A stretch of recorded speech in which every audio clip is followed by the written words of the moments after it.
Om Dhanur Grihitva Upanishadam Mahastram Saram Hupasanashita Sandhyayita Ayamya Tad Bhavakatena Chetasa Laksham Tadevaksharam Somya Vidhi Om Shanti Shanti Shanti. Taking as bow that mighty weapon furnished by the Upanishads, fasten to it the arrow of mind, made sharpened by thoughts of reality alone. Then drawing full strength, O friends, release and penetrate the mark, the imperishable Brahman. Om peace, peace, peace. Paratatve sadalino Ramakrishna samagyana, yo dharmasta paraparo vidisham tam namamyaham. Salutations to Swami Vivekananda, who ever established in the transcendental heights in the causal state, immersed in the highest samadhi, is nevertheless busy establishing the Dharma of the age at the command of Sri Ramakrishna. Jai Swami Vivekananda, the supreme yogi, the supreme renunciate, embodiment of Shiva, the seventh Rishi. Jai. So this Friday is Swamiji's, what would you call it? Not exactly the lunar, but the Indian astrological calendar. It's his traditional birthday this Friday.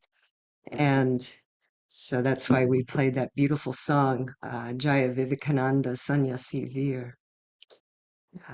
Veer, heroic sannyasi, highest sannyasin. So today we are going to launch into Raja Yoga, which is another good reason for highlighting Swamiji, because of his groundbreaking work in the United States, in the West, in presenting the Yoga Sutras to the Western people. And so to begin with, let's review the last verse. And I forgot to have a chart ready for that, so I'm just going to repeat it. We were previously on verse 8, which says,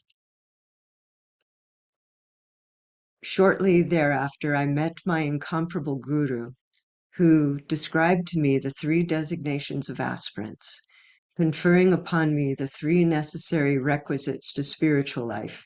He established me formally in the sacred path. So we've gone over and over, so I'm not going to do a review on this, but just think about this. He established me formally in the sacred path.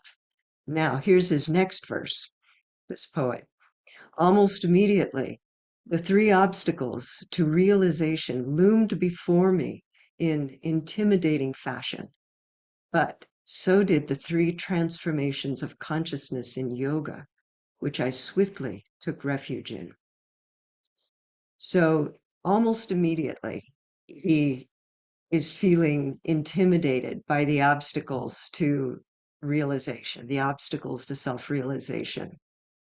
And, it's not infrequent that when a spiritual aspirant gets established formally in the sacred path by taking a teacher, taking a path, and taking initiation, that suddenly they look inside themselves, and there's one part that's got this guru and mantra shakti blossoming within them, but it's early, and they also see what the obstacles are, and it's like, how am I going to break free of all of that? And so these three obstacles we've looked at before are, the sense of ownership, the sense of agency, and the sense of separation. And all three of these are from gross to the most subtle spheres of our consciousness, they're all related to that foundational ignorance that we're trying to break through. This foundational ignorance, which is ignorance of our true self, which is indivisible, it's eternal, it's one without a second. It's the nature of existence, consciousness, bliss. It's Shuddha, Buddha, Mukta. It's ever pure, it's awakened, and it's free. And so that gets covered over by this ignorance. And I know we've all heard this many times, but repetition is the spice of spiritual life, because one of these days we will be at just the right state of mind to hear it in a way that breaks us through even more of those veils. So what we do when that happens is we then think that we're limited and that we're bound and that we have a birth and we die. And, the 5 obstacles to yoga are this ignorance, and then egoism, attachment, aversion, and clinging to life. This egoism, according to Patanjali, is that the seer has become identified with the organ of seeing. What is the organ of seeing? It's not before the eye, it's the mind, right? Or the organ of seeing, and then the mind, then the intellect, the ego. All of these things are the seer of everything else. And the self becoming identified with that then becomes this limited jiva. So that's the foundation for how we suddenly have this sense of ownership. I mean, before we were everything. Now we see all this stuff outside of us, and it's like, well, I can own that. I can do something with that as an agent. And I have this sense of separation. Without this sense of separation, I can't engage with other things. But I believe it. I take it to be true. So, um, So we've been established formally in the spiritual path, and we're hearing the teachings, and we now have an exemplar that we wish to emulate. We have an ideal that we wish to emulate, and our path highlights the virtues that we need to acquire. And we have this practice that we are to engage in every day, and a whole new view to foster all day long, whether we're getting up in the morning and getting ready for work, or whether we're at work, whether we're taking care of the kids, whether we're doing volunteer activities, whatever it is we're doing, whether we're exercising, anything that we do, we are to foster these new ideas of our eternal reality, of our indivisibility, of our ever-free nature, all of this, and the oneness of existence, all of this we are to be, cultivating. And when we look at the magnitude of all of that, we might go, oh my goodness, how can I do that? Just about everything I do is shot through and through with a sense of agency and with a sense of that's mine, and obviously with the sense of separation. So all of this has to be dealt with in a very powerful way. And, it's like, maybe this is overkill by now, but I want to use Sri Ramakrishna's example of, we have this white sheet of paper. I'm a good person, right? I'm moral, I'm ethical. I like to help people. I'm a good person. I have a white piece of paper. But this whole being established on the spiritual life and having an exemplar and an ideal, I hold that paper up to the light and it's like, oops, I see all the imperfections in it. And that's kind of what's happening. Now, this isn't to shame us by any means. This is to get us to gird our loins, as they say, and become heroes the way Swamiji wanted us to be. Those who say, oh, Swamiji, this is too hard. I can't do that. He said, you have to, yes, it's hard. It's hard if you're not going to be a hero. So let us be heroes and heroines. Let's see. So it takes a great method to overcome these three. And the poet, our poet here, he takes up the sword of Raja Yoga and he takes up a great resolve. And so what I found very interesting in this particular verse is that he started at almost at the top. It's sort of like, oh, I have a problem with ownership, agency, and the sense of separation. Well, let me just go into nirvikalpa samadhi. You know, that would be the ultimate highest. And that would be great if we could just do that.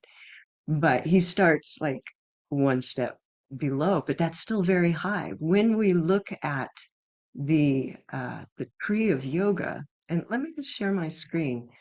And in case anybody hasn't seen that tree of yoga for a while, this is one of our workhorse charts. That is one of our treasures, a pretty one too. So we see that we have the yamas and the niyamas. Those are the first limbs. And then we have asana and pranayama. And then we have this pratyahara, this control of the senses. And then we have concentration, meditation, and samadhi.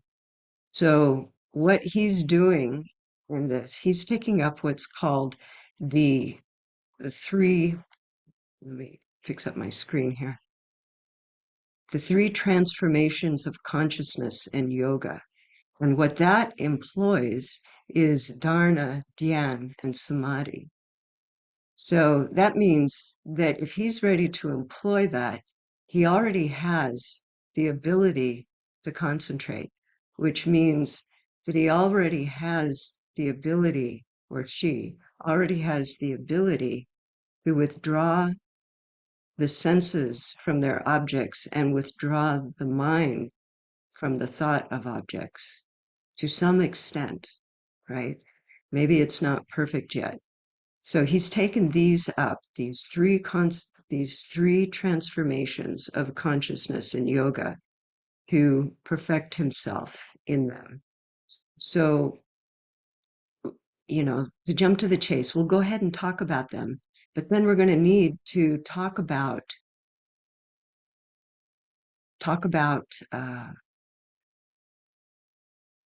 what precedes them and all the different aspects. So here's the basic teaching of what these three transformations are. They're called, first of all, Nirodha Parinama, which is the transformation of restraint. Okay, think of restraint in the context of both self-control and concentration. And then there's the transformation of samadhi, where the mind becomes fully focused on one object. And we're going to go in a little more details very soon. And the last one is called ekagra parinama, which means the transformation of absorption or one-pointedness. Let me share my screen again, because Babaji put together a chart called Dissolution, where'd it go? Dissolution, stages of dissolution of the mind in yoga. And on the side, if you can just turn your head, you know, so that you can see it, along the right-hand side, he's got listed these three transformations: Nirodha Parinama, Samadhi Parinama, and Ekagra Parinama. The other thing I want to say about these three is that they are basically the dynamics of what goes on with samyama.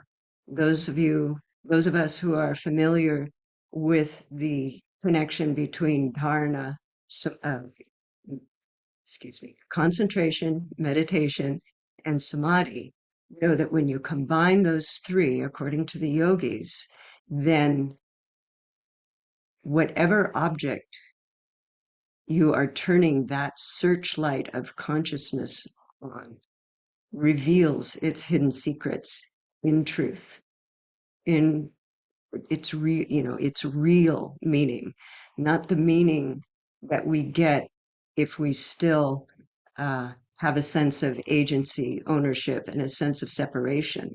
When we have all of that going on, we've got a lot of other things going on. In fact,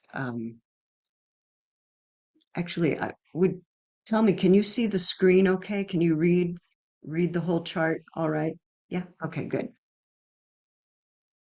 So when you're still working with those three obstacles, ownership, agency, and the sense of separation, which are coming out of this ignorance, egoism, attachment, aversion, and clinging to life, all of this is then giving rise to the four distractions, which you can see are things like sorrow, despair, unsteadiness of body, uneven breathing.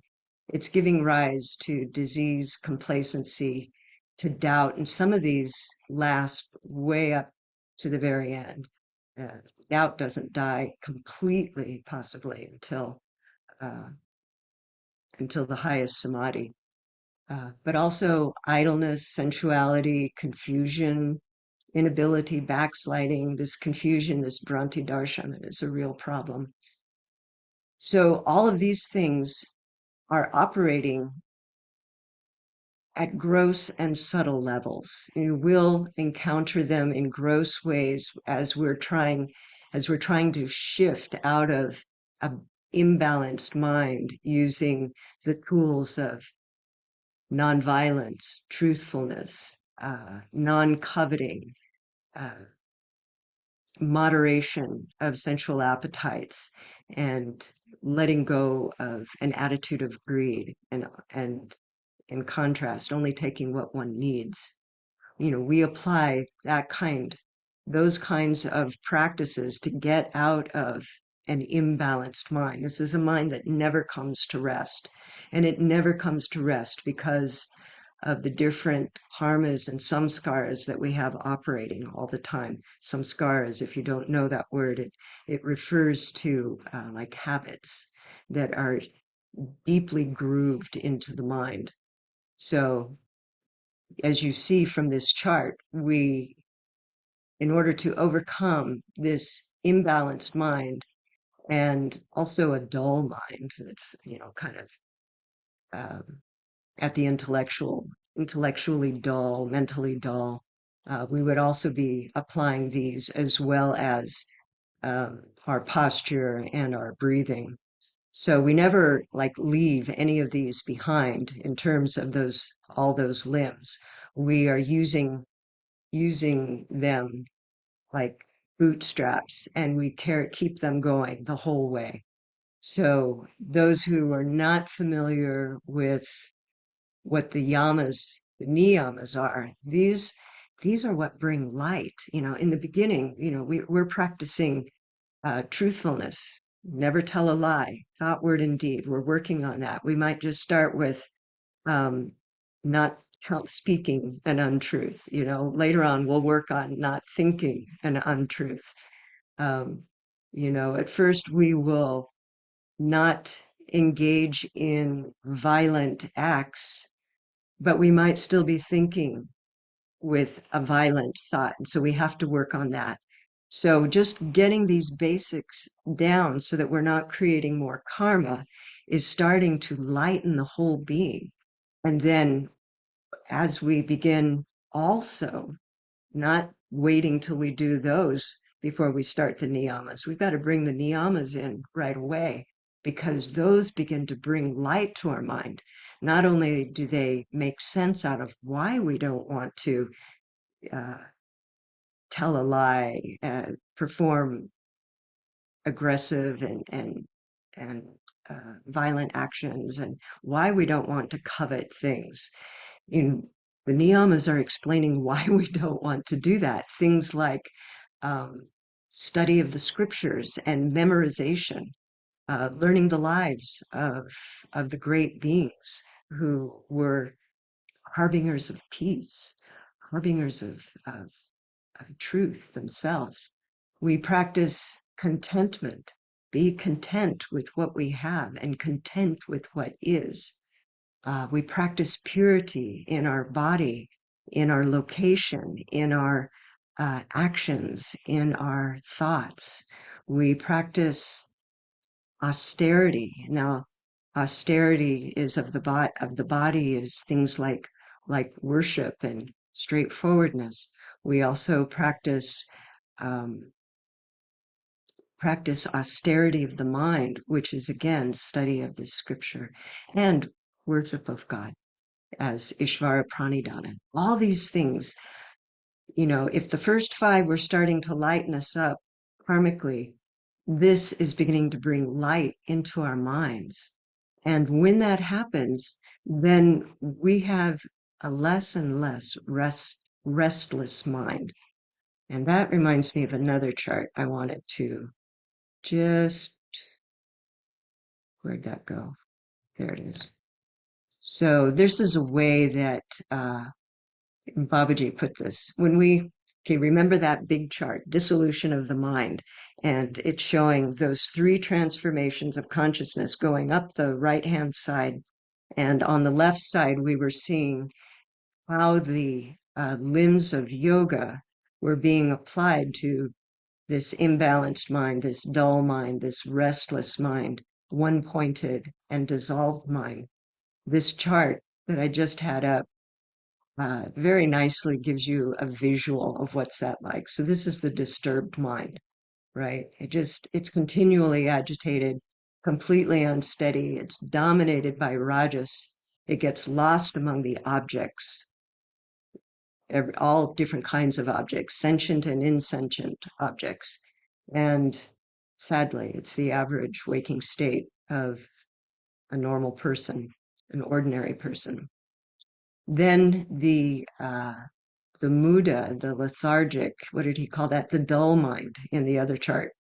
This is a state of stupor. It's steeped in stagnation. This is where we'll feel depressed, and hatred can also arise in this state too, and it gets animated by rajas later on.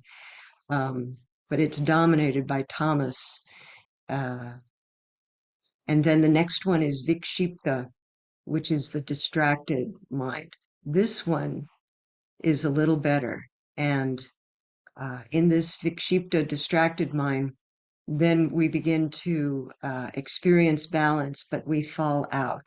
So we're still teetering between rajas. We've been teetering with rajas and tamas, but now a little sattva is coming in there. And if you're not familiar again with these words, sattva is balance. Rajas is restlessness and it's passion driven, and tamas is that inertia, that dullness. So when we come to vikshipta, we're starting to get moments of balance, which enables us to begin to concentrate. But then we fall out, and we fall out. Why? Because it's the lower end of sattva, and we still have desire and ownership, agency, and the sense of separation going on for us. So we fall out. So this is, according to, I don't remember whether it's Vedavyas or Patanjali, these first three are not suitable for yoga, but this one, and yoga here meaning union, meaning samadhi, but this one here is very suitable for practice. This is where we can really make some headway. And then the next state is ekagra, one-pointed mind. And it's when we begin to touch into ekagra, that the first samadhis can actually occur. And then there's niruddha, absorb. So in fact, here, Babaji has put that ekagra is the sampragyata state. So most of us, I think, are aware that there's two basic categories of samadhis. There's the samadhi that still has a sense of I and other as part of it, and those come in various stages, and we will take a look at that too. And in this state, these different kinds of samadhis, sometimes called wisdom samadhis, they illumine all wisdom. And it's in these sampragyata, these seated samadhis, that these three transformations of mind take place. And again, I just wanted to say these three transformations of mind are very much related to the dynamics of samyama, dharana, concentration, meditation, and samadhi.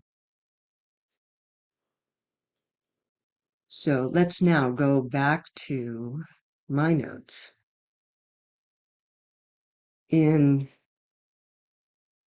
the Raja Yoga that Swami Vivekananda has done the commentary, in his commentary, he talks about these as the samyama as the yogi's foremost tool. And yeah, so I just wanted to point that out because I thought that was very helpful. Now let's take a look at dharana, meditation, and samadhi according to some statements that Swamiji has made about it. And these are basically translations of the Yoga Sutras in the third pada of the sutras. So he says dharana, concentration, is concentrating the mind on an object.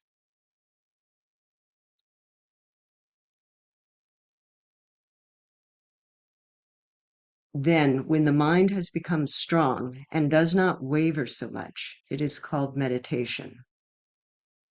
Then there is a still higher state, when the differentiation between the object and myself is lost, called samadhi, or absorption.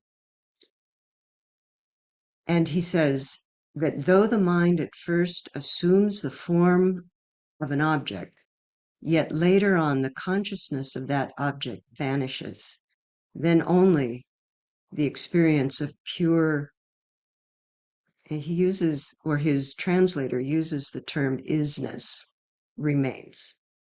So, though the mind at first assumes the form of the object, this is as you're working from dharana to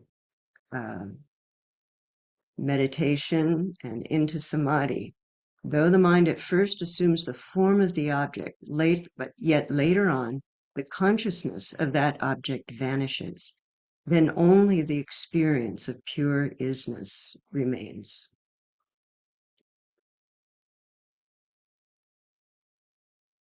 So let's talk about this nirodha parinama. Here's what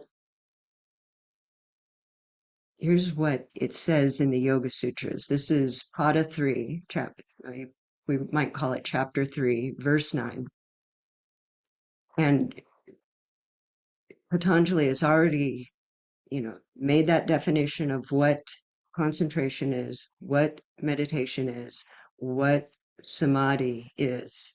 And then he has said that the three together are what is called samyama. And then he says a couple of other things, and then he goes right into this. By the suppression of the disturbed impressions of the mind, and by the rising impressions of control, the mind that persists in that moment of control is said to attain the controlling modification. Okay, and this translation he has put here, controlling modification, is that nirodha parinama. So the way he describes it is that with the suppression of the disturbed impressions, and all that means it's not disturbed like they might be erratic, but they might be neutral for that matter. But what it means is that the practitioner is trying to withdrawing the mind from sense objects and then from the thought of objects. But because we have all these samskaras of desire and the sense of separation and attachment and aversion, because we haven't, in the past exerted enough control over different things, outgoings of the mind, then these impressions will rise up, you know, exactly when you don't want them to. But this is what the yogi with resolve is attempting to do when he or she is shifting from pratyahara, control of the senses, into concentration. And so there is this exertion of control to keep those waves from not rising, to keep the mind from not taking the form of an object. So this control is a wave that is used against those waves rising up. So we like this word pratipaksha bhavanam. That's raising an opposite wave. But here the opposite wave isn't like love to hate. Here it's the wave of control. And so by practice, this becomes constant. And over time, it becomes effortless. In the beginning, it will feel like a great effort unless we've accomplished this in a prior lifetime. But over time, with practice, it becomes effortless and it becomes a state of constant concentration. And so this is the transformation of restraint. And so the next verse is exactly that this control, becoming steady by habit, becomes a samskara. So as we begin to practice, the samskaras of not having control in all the different modes that those would operate in are being replaced with this steady habit of control. And we want this. So I had some back and forth with Babaji over these three transformations because they're a very advanced part of the yoga system. And I asked him a question, and his response was, this transformation of mind has to do with the practitioner emptying the mind of old contents, like samskaras, karmas, habitual tendencies, and the like. Okay, and that's just what we've been talking about. All that stuff that wants to rise up when you're trying to get the mind to a calm and undisturbed state. So this is the practice of emptying the mind of old contents, things that we don't need anymore. Habitual tendencies and the like. And he says the upper limbs of yoga will have to be attained in order to accomplish this. So practitioners then empty unneeded, unwanted contents in different orders according to their abilities, right? So this isn't going to be the same for everyone. And as he goes on, he says something that's very rudimentary, for instance, may hang on in the mind well into advanced stages of attainment. And on the other hand, some beings with meager abilities may get a very high level of expertise and advancement early on. Okay, so even though all of this is going to be a challenge for most of us, we should take heart and gird ourselves for it, because it can be done, and we may have openings that are totally unexpected. So the next one, so that was ekagra parinama. The next one is samadhi parinama, wherein the controlled mind takes up one object and is able to exclude all others. And the result of this is the modification of the chitta, the mind stuff, called samadhi. So the modification of the chitta before was nirodha parinami. Okay, and that we pair that up with dharana, concentration. Now this samadhi parinama is where the mind takes up one object and is able to exclude all the others It's kind of like that Taila Dhara Dhyan, where it's just one thought on one object, one contemplation on one object going on. And when that deepens, then it becomes one of those seated samadhis, one of those lower samadhis. And so that's what Patanjali is referring to as the transformation of consciousness called samadhi. So the modification of the chitta, to put it in these terms, is called samadhi at this state.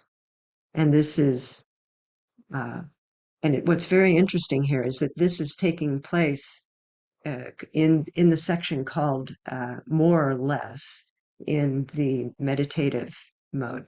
Now, ekagra parinama is the last part, and so that's associated, it would seem, with samadhi proper. And the way Swami Vivekananda talks about this, he said, this is where time is cut down. The flow of the prior moment and the succeeding moment. Now, this is all one thing. This Nirodha Harinama, this transformation of restraint and control has moved into samadhi, where the mind has taken the modification of samadhi. And then it's now going to get deepened. And the flow, when it reaches the point where the flow of the prior moment and the succeeding moments are similar, then it's like when the past and the present come and stand in one, the mind is said to be concentrated. This is Swamiji talking again. And this is where it's called absolutely one-pointed. Now, one of the things that surprised me, and maybe others here haven't noticed or put together, is that the word concentration is used not only for dharana, it's sometimes used for samadhis as well. So like in the Upanishads, I remember the Adhyatma Upanishad, I think it was, when Babaji took us through that. The rishi of that Upanishad in the verses would talk about various concentrations, but it was really clear that those concentrations were talking about states of samadhi. So sometimes so just keep that in mind, because sometimes when we use the word concentrated, don't limit it to just this branch of yoga, right? This limb of yoga that just has to do with being able to bring the mind into focus, to be concentrated. Sometimes it's also referring to how that leads into particular kinds of samadhis. So in this ekagra parinama, it's interesting that Swamiji is emphasizing that time is getting suspended. The moment prior and the current moment are similar. And when we think about that, time has to go away when that happens, because time is only recognized when there is change. And so if the moment before and the moment now is the same, then time has stopped. And that is one of the signs of complete concentration. Now, there's another view of this ekagra parinami that is explained by Babaji in the Raja Yoga lessons, if you've taken those. And this is where the adept has become the witness. So he takes the stand that in this state of ekagra parinama, that the adept has become the witness, and everything is still.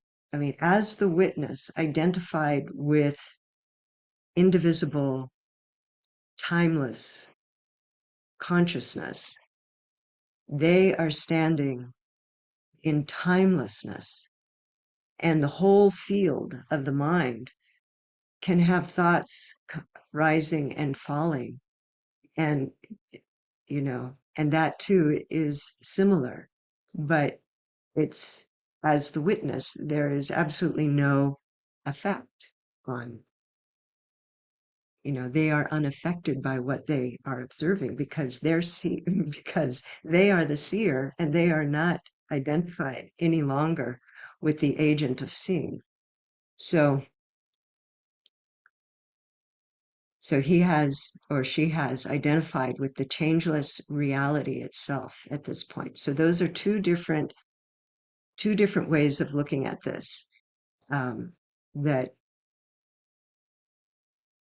we perceive this timelessness and then we are that timelessness, I guess is the way I would look at it.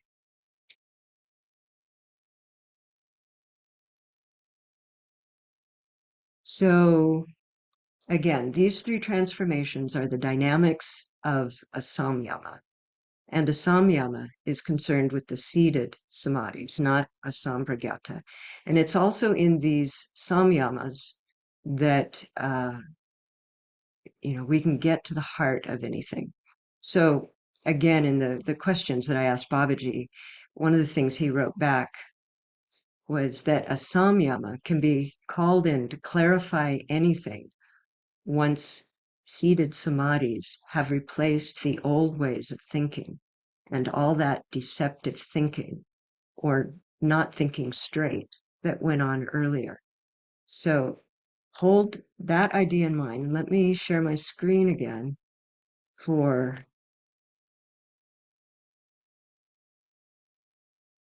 the dissolution chart. And let's look again at it. So we look here and we see these 5 root obstacles to yoga, which means samadhi, to union with reality, knowing ourself as the self, and how all of this gives rise to the 9 impediments. And then we have to exert ourselves with these 5 aids to steadiness and these 7 methods for mastery, which we didn't go into, but most of us have heard about these. All of these things help us in many different ways. But the point I want to make is back to what he said here. A samyama can be called in, samyama as a tool can be called in to clarify anything once the seated samadhis have replaced the old ways of thinking. Okay? All of this, complacency, doubt, negligence, idleness, sensuality, confusion, inability, backsliding, sorrow, despair, all of these things are old ways of thinking, and then ownership, agency, and the sense of separation. All of our habits around these things are what he's talking about. That once we have done away with all this deceptive thinking, every single one of those are based on a lie. And that lie is that ignorance of not knowing ourselves as eternal reality. Okay? From that comes everything else. So all of that is a lie based upon that first ignorance. So when all that deceptive thinking or not thinking straight that went on earlier, when all of that has been subdued, suppressed, neutralized, overcome, gotten rid of, then we will be able to bring in this samyama. And yeah, I think I made my point. So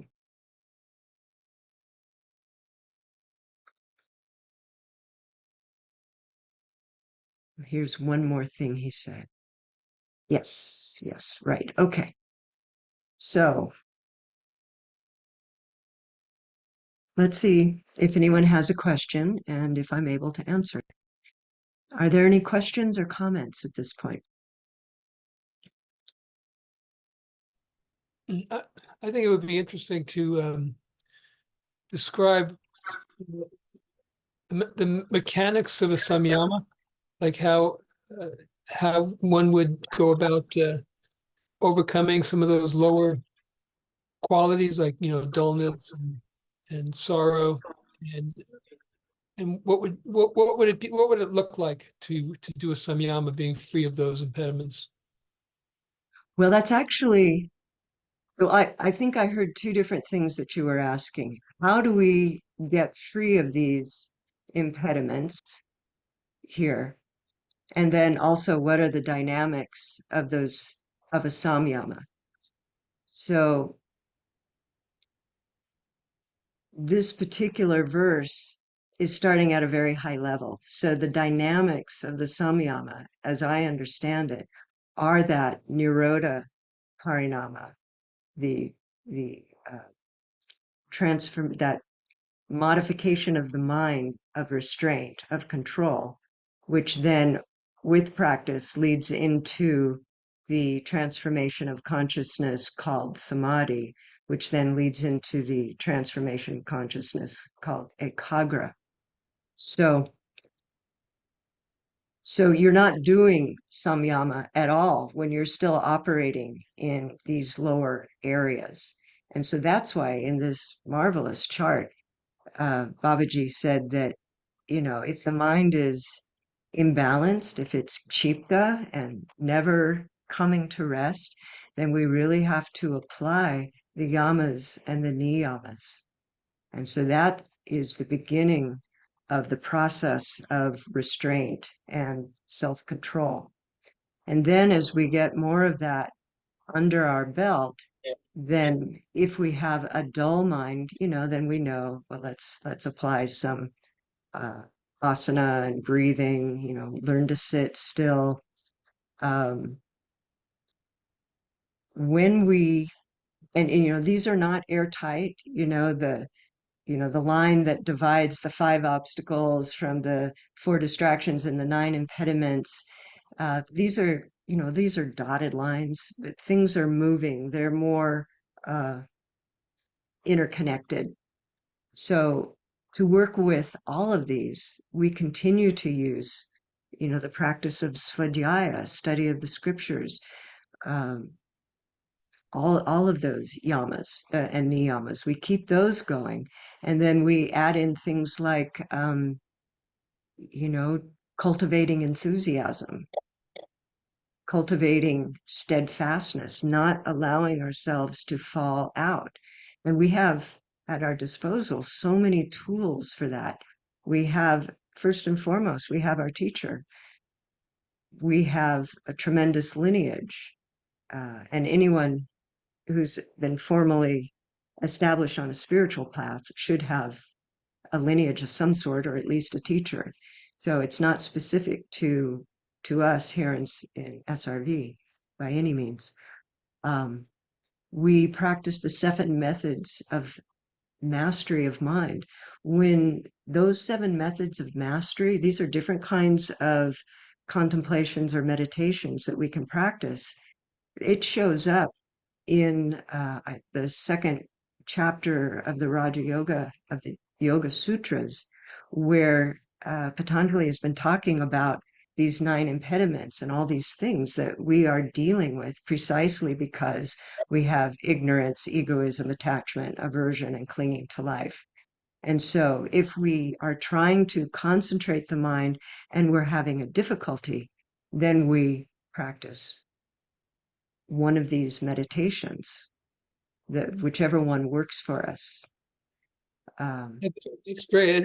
It's also reminding me of the recent 4-class series of Vedanta's Perfection and Yoga's Story of Power, because taking refuge in the teachings and practicing restraint, there's an automatic uh, building up of yogic power, tejas, and clarity, where some of the impediments just seem to fall away.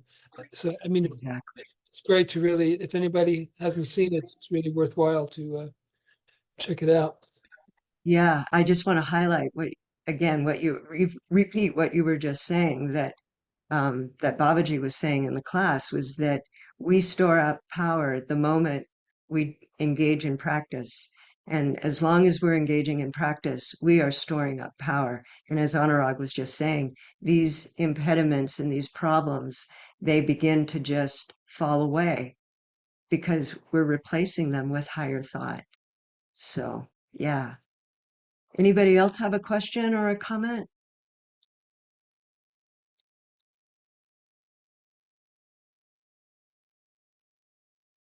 Okay. Then, where shall we go? Where I wanted to go was to talk about this whole process of nirodha, not nirodha parinama, because that comes up pretty high, that transformation of consciousness called restraint, but nirodha just in the sense of beginning to exert control. So, and that will take us back down to pratyahara.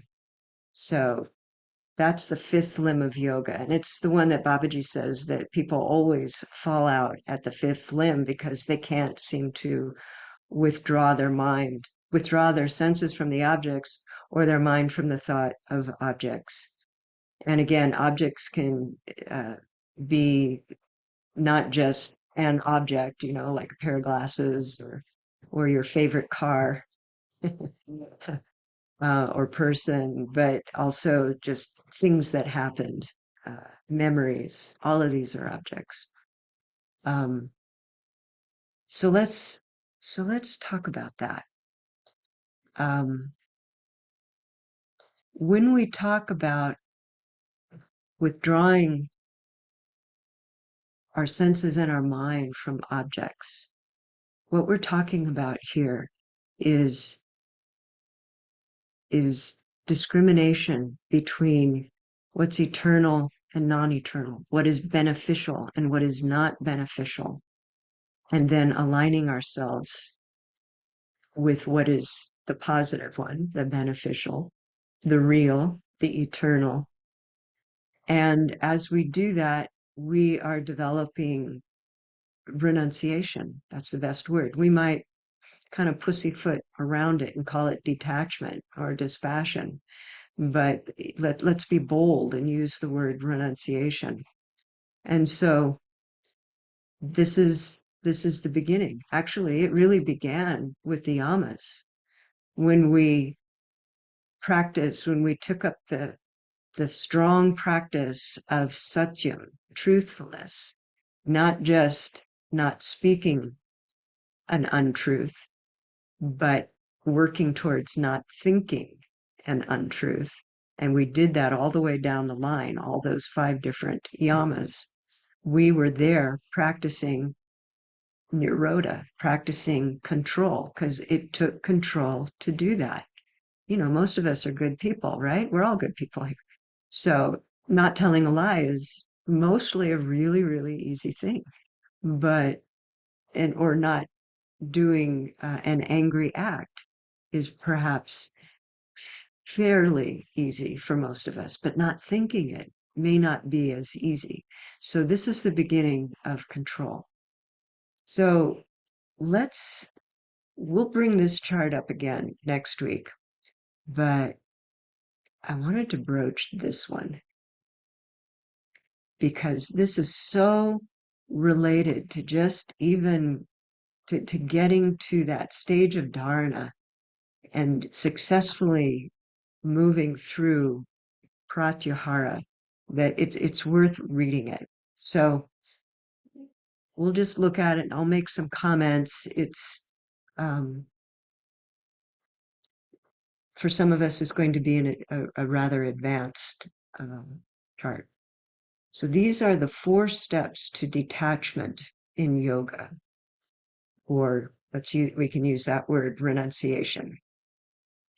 And the 4th one is called Vaishikara. And I just want to read this quote here.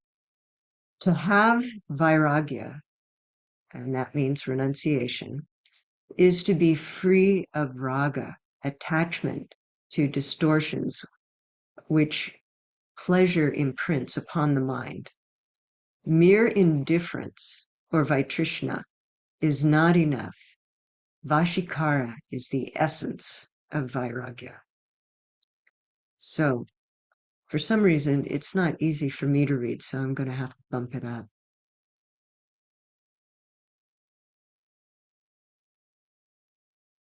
There we go. All right, so mere indifference is not enough. And that's what most of us start with. So let's not, let's not put it down. If that's our starting place, that's good. So let's go here and look at yatamana, which is initial self-effort. And it's good. It's got a strong resolve to uncover the real and the unreal, to be able to discriminate between the two of those. So we're not even yet talking about, well, anyway, so we have a strong resolve to uncover the real and the unreal. And then in this initial self-effort, an unrelenting effort to free the mind from sense objects. And then ending craving by observing the world and the body. What does that mean? I think there's a quote here that says something about it. Yeah, this is by Vedavyas. They who perceive the limitations and imperfections in the mind and the world, okay, and that includes the body, have gained dispassion, okay, to perceive the limitations. This isn't about being negative. It's just facing facts. It's like everything here comes into existence, hangs out for a while, and goes out of existence. All right, that's a limitation. And imperfection, nothing that we see out here is eternal. It's subject to decay. It's subject to our getting bored with it. It's subject to being lost, to being taken, to be, and decay can be a pretty nasty thing when we look outside and see decaying buildings, decaying animals that have died and are decaying on the side of the road. I mean, we're not finding fault with it. We're just saying what it is. Okay. So now when we take that sword of seeing these kinds of limitation of what is non-eternal instead of what is eternal, and just call it a limitation, when we apply that to the mind, how it is restless and then it's peaceful, how it has a sweet thought, a noble thought, and then a bad thought, an ignoble thought, that when we apply this, when we see these limitations and these imperfections in the mind and world, then we have gained dispassion. The one whose intellect is filled with discriminating wisdom, won by devout practice, has higher dispassion. All right, devout practice. So this means no on again, off again practice. These are the two types of detachment, right? Where we just gain a little dispassion, but versus when we have that dispassion and we fill the mind with discriminating wisdom and we have resolve to maintain our path, that will have the higher dispassion. This latter, the one with devout practice, brings clarity of mind and pure discernment. So I wanted to read that because I think I find this very, very inspiring. And, as to take that into account as we begin to look at these different stages of detachment in yoga. And that brings us to the end of our class. Let me stop by share. Great. I want to thank you all for coming. Let me close with a prayer. Om asato ma sadgamoya tamaso ma jyotir gamoya mrichor ma amritam gamoya abhira bhira mayeti rudrayate dakshinamukam painamam painicham. Om shanti shanti shanti. Lead us from lower truth to higher truth, from darkness to light, from the unreal to the real.